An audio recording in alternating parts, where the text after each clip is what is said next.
Jadi ilmu itu harus mengalami satu gesekan, karena logika itu bisa dibalik.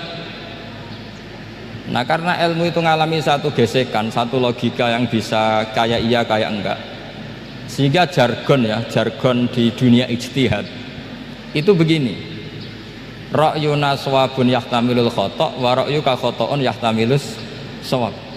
Pendapat saya benar tapi mungkin salah, tapi pendapat kamu taruhannya salah dulu tapi yang mungkin benar. Jadi mujtahid kalau ketemu mujtahid itu lucu ngomongnya itu, ra'yuna shawabun yahtamilul khata', pendapat saya tarifnya benar dulu tapi yang mungkin salah. Kalau pendapat kamu salah tapi ya mungkin benar atau mungkin bisa salah, ya tidak tahu, pokoknya mungkin benar.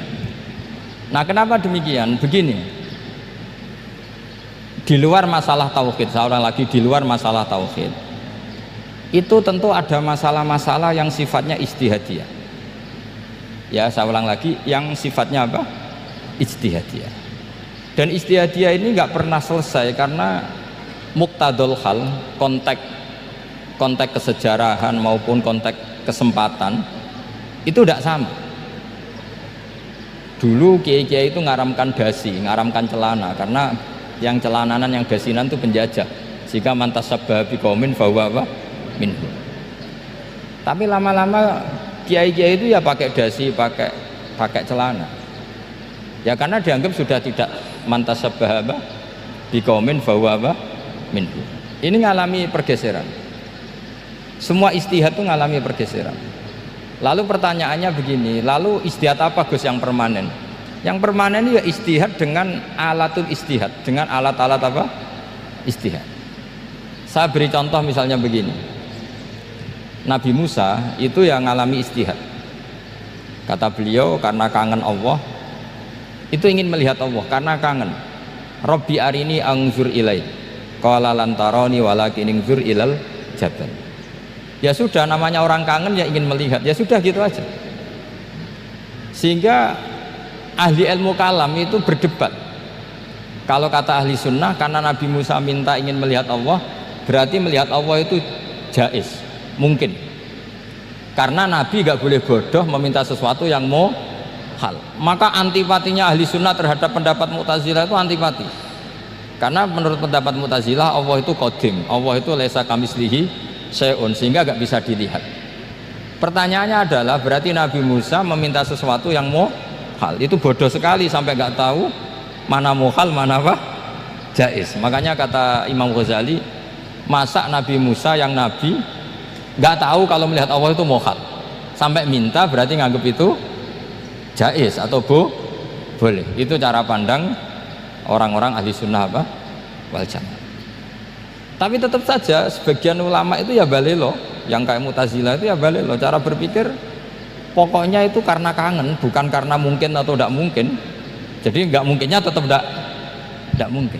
Terus mereka dalil la tudrikul absar wa huwa yudrikul absar.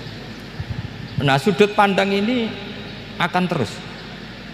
Ada seorang wali ditanya, kalau kamu di surga ingin melihat Allah apa enggak? Jawabannya enggak. Kenapa ya? Kasihan Allah. Terus kenapa jadi? Unazzihu dzalikal jamala an-nadhari misli. Saya tidak ridho Allah yang hebat, yang keren, kemudian sing delok di rumah aku wong gresik. Koyo gak ngergani pangeran. Sebenarnya sing delok Allah ben golongane Nabi Muhammad, Nabi Ibrahim, kowe ora usah ngilangi keren maksudnya itu. Jadi ada ulama itu jadi wali kalau sholat itu karena di soft belakang. Tapi jangan ditiru. Itu kan nggak lazim ya. Lazimnya kan afdhalus sufuf as-saful awal. Ketika ditanya, kenapa kamu kalau sholat di belakang? Cek GR koyok wani suwan pangeran gue ngarep. Aku sungkan, berarti gue gurih lagi. Kalau sampean kan karena males, bukan karena sungkan.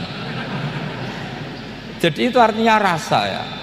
Makanya nggak bisa, nggak ada ijtihad itu tidak mungkin karena perasaannya orang itu beda-beda. Itu Sayyid Abdul Al-Haddad itu kalau ngendikan masyhur, man da'a li dzalimin bil baqa faqad ahabba yu'sawwa fi ardi. Orang yang mendoakan orang fasik masih hidup, gak mati-mati, itu berarti suka kalau Allah dimaksiati di buminya. Wong fasik kelakuannya rak maksiat, nak mbok dongakno mari, itu berarti kamu ingin Allah didurakani terus menerus karena si fasik masih hidup. Tapi kalau Abul Hasan As-Sadili cara ngendikan gini, kalimatnya persis. Man ahabba alla yu'sawahu fi ardi faqad ahabba alla tadhara maghfiratuh. Orang yang ingin dunia ini steril, gak ada maksiat, maka sama saja berkeinginan tidak melihat luasnya maghfirahnya Allah. Sama-sama wali besar, tapi cara pandang hubungannya dengan Allah seperti itu. Jadi mau tidak mau, istihad itu mau tidak mau. Makanya tidak usah dipertentangkan misalnya cara berpakaian, cara apa, yang penting sesuai aturan Islam ya sudah. Karena ini urusan rasa. Urusan apa? Rasa. Itu Syekh Hasan Basri itu sering jagongan sama Robiah Hadawiyah. Itu secara fikih salah. Tapi pas itu ulama fikih ditanya, kenapa Anda tidak komentar terhadap dua wali besar yang sering ketemu? Andaikan semua santri seperti itu akan saya halalkan, kata.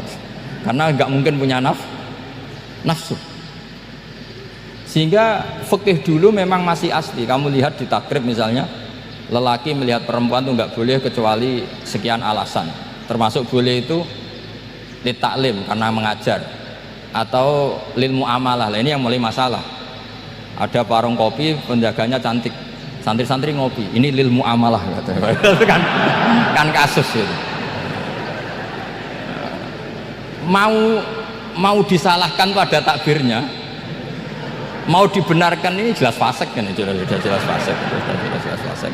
Maksudnya sudah fasik sebelum itu ditambah itu, jadi fasiknya permanen. Nah pertanyaannya adalah, kalau kamu ngajar mbak-mbak kemudian hafal yang cantik yang enggak, itu taklim lin nazar apa nazar li taklim? Itu taklim apa modus? Makanya kalau ngopi cari bakul yang cantik, itu muamalah untuk nazar apa nazar untuk muamalah? Loh, kalau saya ngopi dengan kiroba pasti halal. Karena begini, berjalan saja bareng capek, nggak tahu itu warungnya siapa, terus berhenti ngopi, kebetulan bakulnya cantik. Nah itu mungkin halal karena kan saya tidak milih-milih, ingin ngopi kebetulan bakulnya cantik. Kalau kamu kan nggak apal daftarnya. Wah itu mesti haram itu mesti haram itu. Karena berarti kan kamu menjadikan ngopi ini modus. Gue jagani nak takok pangeran, lo kok nazar muamalah Gusti muamalah. Itu mesti modus. Maka fikih itu harus dikawal oleh tasawuf. Kalau ndak, semua hukum fikih bisa diakalin. Makanya Imam Bukhari punya satu bab namanya Kitabul Khiyal, bab mengkhilaf fikih. Beliau itu antinya sama Abu Hanifah itu luar biasa. Nggak ada ulama dibenci Imam Bukhari kayak Abu Hanifah. Masyhur itu. Untungnya beliau nggak menangnya Abu Hanifah. Kalau menangi geger terus ya. Bisa bahsul masail terus ya. Itu Abu Hanifah itu ulama yang suka khilah. Khilah itu ngerekayasa hukum. Misalnya begini, saya ini puasa agak lemes, ujian agak lemes, apalagi kiai serawati di duit, santri beling-beling lemes ya. Apa mangan ini kan, poso-poso kok mangan kan gak keren. Supaya saya bisa makan dan halal, saya bisa ngajak kiai Robai ya jalan-jalan. Jalan-jalan nyari yang jarak 2 marhalah. Ya sudah. Terus bisa makan. Kalau ditanya Allah kok makan? Musafir.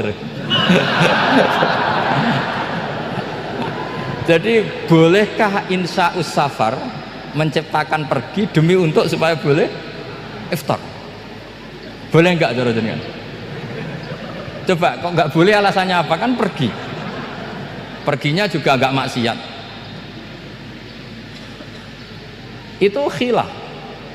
Tapi Sayyid Muhammad, Abuya Sayyid Muhammad, Muhammad bin Alawi, Sayyid Muhammad itu membela Abu Hanifah, artinya membela jangan semua khilaf itu diharamkan. Karena itu cara, saya ulang lagi, karena itu cara untuk mengawal bahwa hukum Allah itu luas.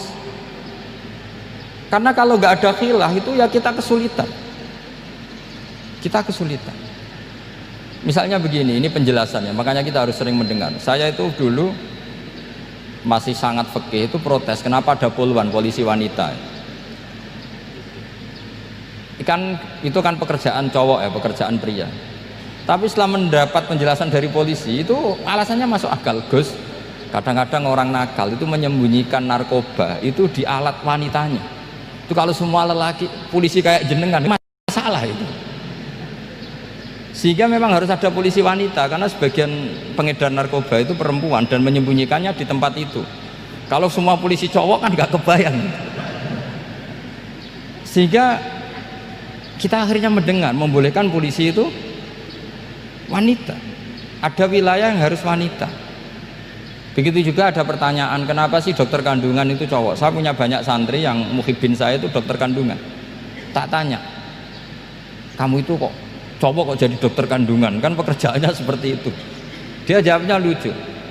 Dari 10 yang tes jadi dokter kandungan, itu yang cewek itu lulus 2, yang cowok lulus semua.